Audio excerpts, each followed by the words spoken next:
The UK government recently delivered a new batch of long-range Storm Shadow cruise missiles to Ukraine. This shipment follows the decision by London to lift restrictions on the Ukrainian Armed Forces' use of this weaponry, reports Bloomberg. According to a Western news agency, the Storm Shadow missiles were sent to Kyiv following a recent decision by the United States and the UK to allow Ukraine to launch long-range strikes on targets within Russia. Bloomberg, citing informed sources, reported that dozens of Storm Shadow cruise missiles were delivered to Ukraine. However, the sources declined to specify when exactly the missiles arrived or provide the exact number, citing security concerns. The delivery of this new batch of Storm Shadow missiles marks the first under the leadership of UK Prime Minister Keir Starmer, who has pledged to continue supporting Ukraine in its defense against Russia's military aggression. The deliveries, which were not publicly announced, took place several weeks ago and were ordered after Kyiv ran low on the long-range missiles.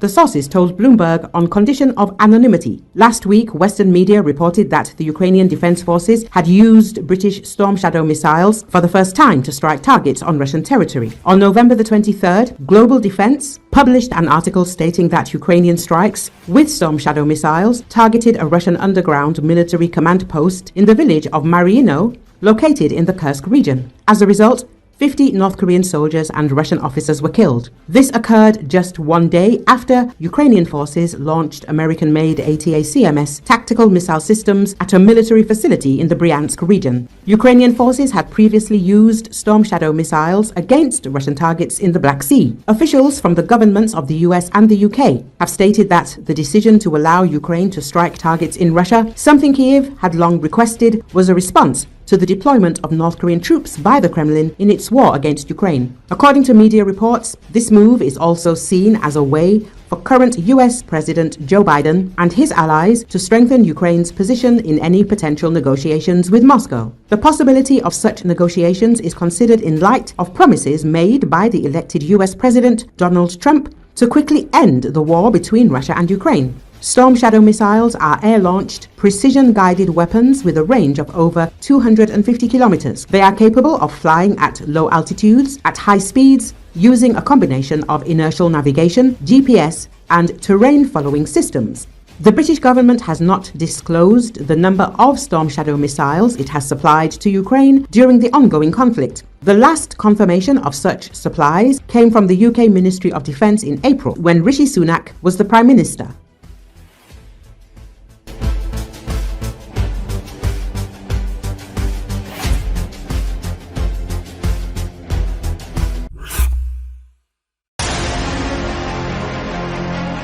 The West is allegedly considering the idea of deploying Ukrainian troops in European countries as part of a possible agreement with Russia to end the war in Ukraine.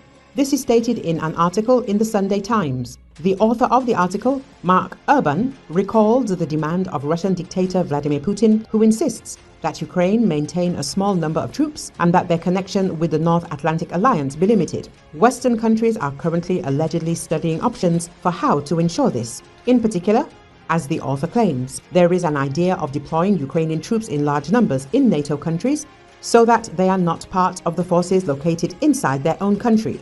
Another idea is to deploy Western weapons on Ukrainian territory so that troops can be quickly deployed in the event of a new military aggression from Russia.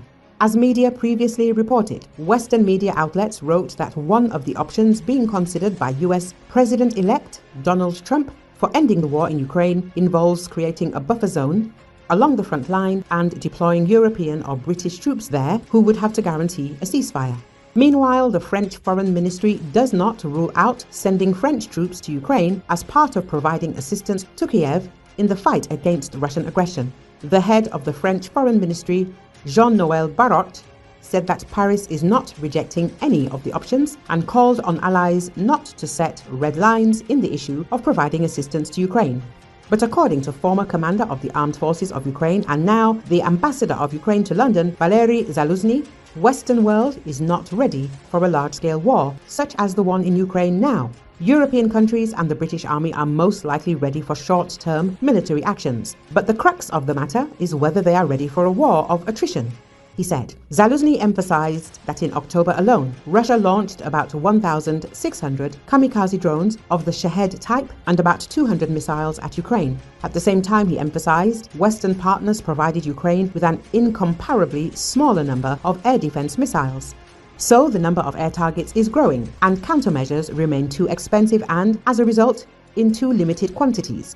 Even by this indicator, I believe that neither Great Britain nor European countries will be ready, despite the fact that they have a sufficient number of F-16 aircraft, but in 2 to 3 months, this air defense system can be completely depleted, Zelensky said. The former commander of the Ukrainian Armed Forces expressed doubt that the West is currently working on creating alternative systems to counter air threats in addition to traditional air defense.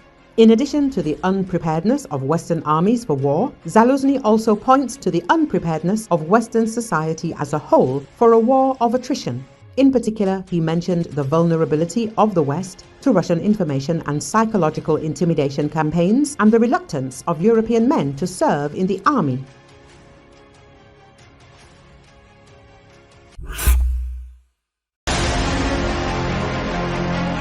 As the war in Ukraine enters a new phase of escalation, discussions have resumed about sending Western troops and private defense companies to Ukraine. Le Monde writes, citing its sources, these delicate discussions, most of which are classified, have been resumed amid a possible withdrawal of American support for Kiev after Donald Trump takes office. The article says, as the publication notes, the scenario of a possible deployment of troops to Ukraine has not been completely buried and has received a new impetus in recent weeks thanks to the visit to France of British Prime Minister Keir Starmer on November the 11th.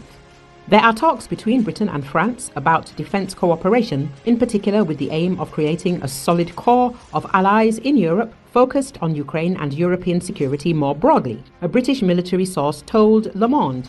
In addition, the publication points to a promising statement by French Foreign Minister Jean-Noël Barrot. Thus, in an interview with the BBC on November the 23rd, he called on Western allies not to establish or express red lines in their support for Ukraine. Answering a question about the possibility of sending French troops to the region, he said, "We do not exclude any options."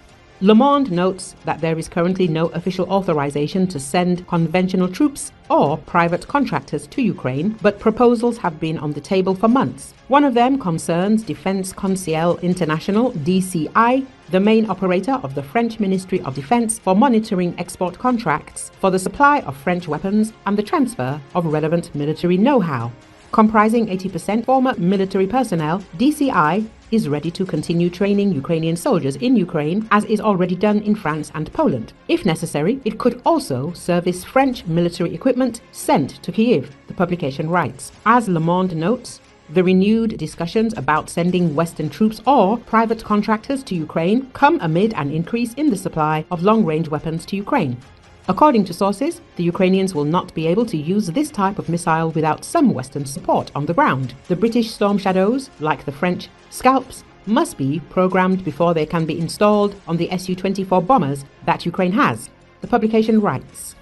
In February and March of this year, French President Emmanuel Macron did not rule out the possibility of sending troops to Ukraine. In particular, Macron said at a meeting with parliamentary parties that sending troops to Ukraine was possible if Russian occupiers broke through to Kiev or Odessa. At the same time, Hungary and Germany rejected the idea of sending NATO troops to Ukraine.